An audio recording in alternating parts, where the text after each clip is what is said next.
Hey there, just doing a quick little video here. A couple of thoughts came to my mind.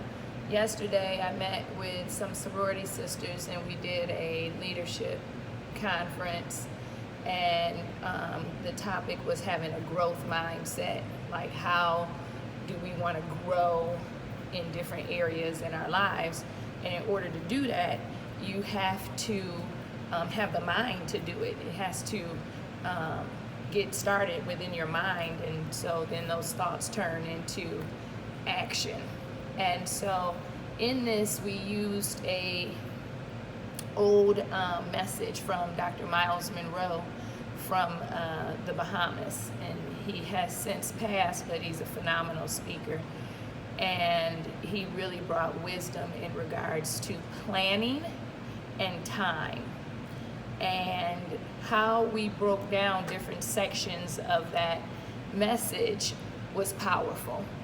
And we talked about the things that came out of the message for us as individuals. One woman said, just knowing that time is a noun, it's a thing. It's something to be manipulated. It's something that we can have control over. That really changed her life, because it's not like, oh, I'm just going day to day to day to day. I really have control over the amount of time that I have. And so what are we doing with that time?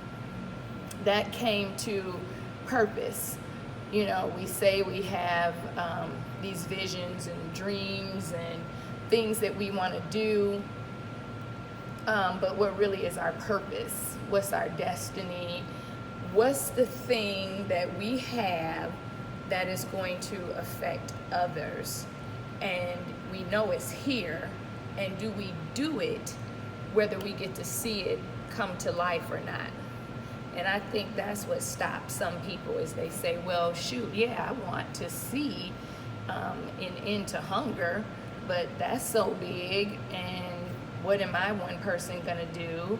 And so I just do nothing. Well, you may not see the world hunger stop, but you may see hunger on your block stop. You may see hunger in your neighborhood stop.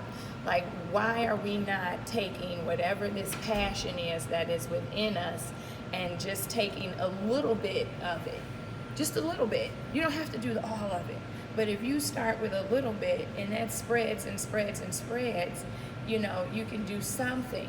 So managing your time and planning your time helps you to get to that purpose. Some people have goals. Well, your goals should really be in aligned with your purpose.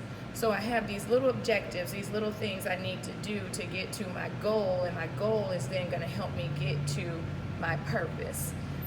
Your purpose in life is not to buy a house. That might be a goal that you have. So your goal is this house, right? What objectives do you take to get to your goal? Okay, I'm going to clean my credit up. I'm going to save 20% of my income. I'm going to then save more money to put into a house maintenance account in case something happens. I'm going to take care of the apartment or the rental property that I have now. I'm going to learn in little steps. I'm going to clean my microwave. Like, some people don't even clean their microwave, but they want to buy a house. Like, we got to really start thinking rational here. I'm going to start throwing out all of the stuff that I don't need. I'm going to donate. I'm going to sell it on Craigslist. I'm going to sell it on my neighborhood site, whatever, or I'm just going to give it away.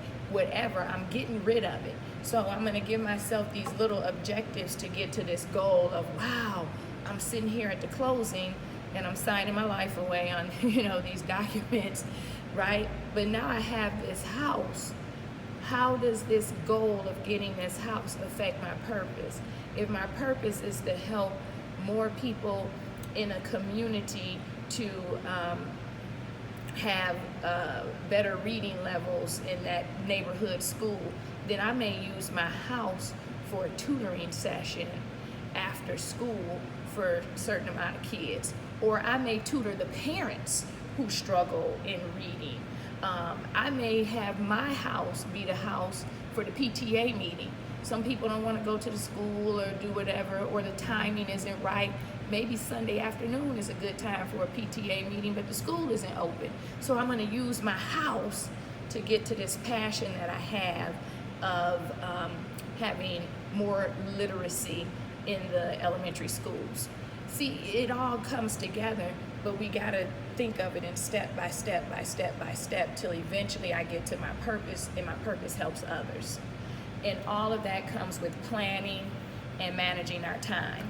One thing Dr. Monroe said too in this message that he had was that people don't realize that the planning is more than the work.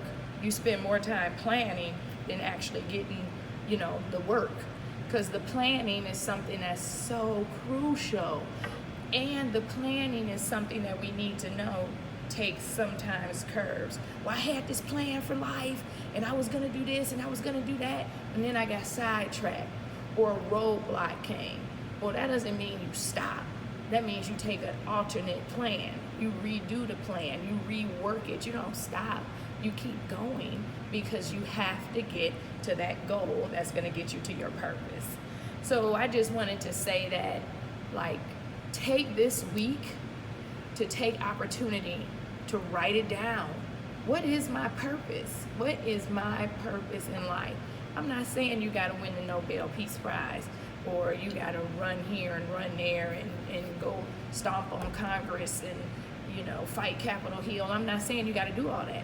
Your purpose could very well be to glorify God in a way that now your children glorify God, and then they take your grandchildren, and now you're building a legacy of God-fearing individuals in your family that are going to do different things. You got to know what your purpose is, though.